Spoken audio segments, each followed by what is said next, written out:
Pergi berderak mari jadi bau. Kalau kudis dah bercampur dengan kurap, tangan tak berhenti asyik menggaru. Apa pula tu? Aku nak bagi lemah semangat. Hai, jumpa lagi dengan saya, Dr. Ahmad Zarif, dalam sesi kita Chillax. Okay, so hari ni kita nak bercakap berkenaan asid folik.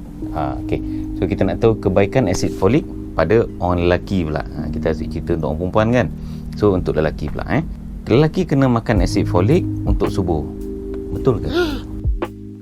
Asid folik biasanya dikaitkan dengan wanita yang ingin hamil atau mengandung sahaja. Namun pakar mengatakan yang asid folik ni penting juga untuk lelaki, untuk dia punya kesuburan.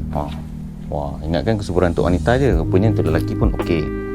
Lepas tu apa itu asid folik kan? Okey, asid folik atau folat adalah sejenis vitamin B kompleks yang turut dikenali sebagai vitamin B9. So vitamin B ni dia ada banyak lah. Asid folik ni dikenali sebagai vitamin B9.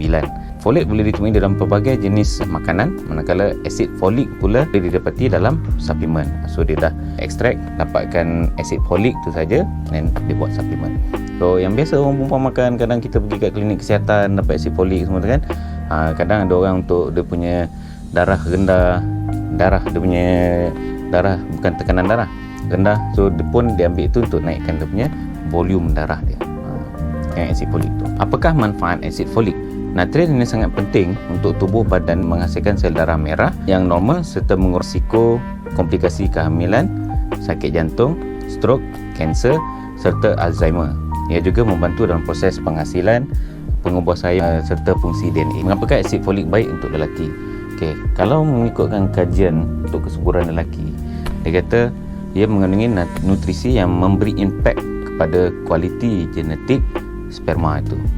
Ia berfungsi mengurangkan kecacatan kromosom sperma dan merupakan bahan penting dalam membantu proses spermatogenesis, iaitu penghasilan sperma. Selain itu, nutrien ini juga dia memainkan peranan yang sangat besar dalam mencegah beberapa kondisi kesihatan. Termasuklah masalah jantung, dia mengurangkan homocysteine. Masalah otak, dia membantu kognitif pada tahap yang normal. Nombor 3, beberapa jenis anemia. Ada certain anemia tu macam tadi kita kata, dia makan ubat tu boleh bantu. Ada certain anemia tu disebabkan oleh genetik, kadang dia tak boleh tolong lah. Tu yang kata tadi, beberapa jenis anemia, bukan semua. Lepas tu cirit-birit dan masalah sistem pencernaan yang lain, dan juga penyakit kardiovaskular, contohnya stroke. Dia boleh membantu. So suplemen, nama lain suplemen saya kata apa? Makanan tambahan. So dia support, dia tak merawat. Kena ingat, dia support. Janganlah kita kata okey aku dah makan asid folik, cukup lah, aku tak payah buat senaman, aku tak payah jaga makan, aku tak payah buat check up kesihatan. Tidak sama sekali, dia membantu. Macam orang kata apa, tak boleh tawakal je kena usaha. Ini salah satu usaha lah kan. So makanan dan suplemen yang kaya dengan folat, contohnya adalah sayur-sayuran seperti brokoli, asparagus dan bayam. Itu kadang kalau ibu mengandung bila dia pergi ke klinik desa tu, jururawat kesihatan akan bagi tahu, okey, sila makan kerang-kerangan, bayam, itu benda yang dia akan bagi tahu. So buah-buahan seperti pisang, avocado dan strawberry. Kat Malaysia ni sekarang ni saya nampak dah semakin popular lah avocado di kalangan kita. Orang dah start minum lah, dah start buat makanan lah, salad lah. Very good. Next, ke kacang. Kita pun baru buat sesi chillax pasal kacang hari tu. So antara kacangnya, kacang lentil, kacang kuda. Lepas tu daging, seperti daging lembu, ayam, itik dan telur. Yang tak boleh makan daging lembu, kambing ada pun boleh juga kan. Okay, next adalah suplemen vitamin B yang telah diperoleh oleh pakar perubatan. Of course lah, suplemen makan senang je.